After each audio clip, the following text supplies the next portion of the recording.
Hi friends, మా ఛానల్ని subscribe చేసుకోండి. మరిన్ని అప్డేట్స్ కోసం బెల్ ఐకాన్ని క్లిక్ చేయండి. Hi friends, welcome to my channel. Get ready.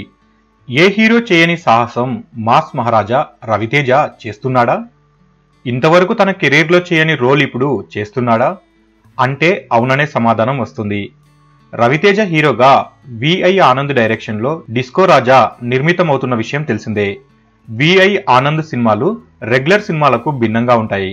Thriller నేపథ్యంలో సస్పెన్స్తో సాగుతూ ఉంటాయి. డిఫరెంట్ కాన్సెప్ట్ను తన కథాంశాలుగా ఎంచుకొని అటు విమర్శకులు ఇటు ప్రేక్షకుల ఆదరణ అందుకుంటున్న creative director V I Anand. Ravi Teja సినిమా కూడా అదే తరహాలో కొనసాగనున్నట్లుగా ఫిల్మ్ నగర్ వర్గాల సమాచారం. ఈ సినిమాలో కథ ఆరంభంలో రవితేజ వృద్ధుడిగా కనిపిస్తాడట. ఆ తర్వాత తన శత్రువులపై పగ తీర్చుకోవడం కోసం యువకుడిగా మారిపోతాడట.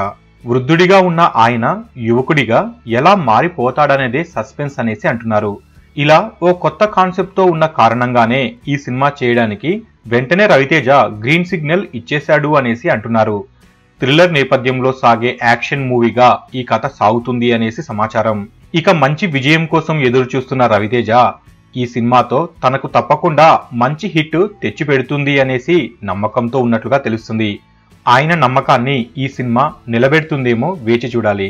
ఎస్ఆర్టీ ఎంటర్టైన్మెంట్స్ పతాకంపై ప్రముఖ నిర్మాత రామ్ తాలూరి ఈ చిత్రాన్ని అత్యంత ప్రతిష్టాత్మకంగా నిర్మిస్తున్నారు. మాస్ మహారాజా రవితేజ ఎనర్జీకి సరిపోయే విధంగా ఈ సినిమాకు డిస్కో రాజా అనే టైటిల్ ను ఖరారు చేశారు. జనవరి 26 రిపబ్లిక్ డే తో పాటు రవితేజ పుట్టినరోజు సందర్భంగా డిస్కో రాజా టైటిల్ లోగోను విడుదల చేసిన విషయం అందరికీ తెలిసిందే. మొత్తానికి సరికొత్త కాన్సెప్ట్ తో వస్తున్న ఈ చిత్రం ఎలాంటి విజయాన్ని సొంతం చేసుకుంటుందా అనేసి అభిమానులు ప్రేక్షకులు ఎంతో ఈగర్గా వెయిట్ చేస్తున్నారు అనేసి చెప్పవచ్చు. సో ఫ్రెండ్స్, మీకు ఈ వీడియో నచ్చితే లైక్ చేయండి, షేర్ చేయండి. మరిన్ని ఫిల్మ్ అప్డేట్స్ కోసం మన ఛానల్ని తప్పకుండా సబ్స్క్రైబ్ చేసుకోండి.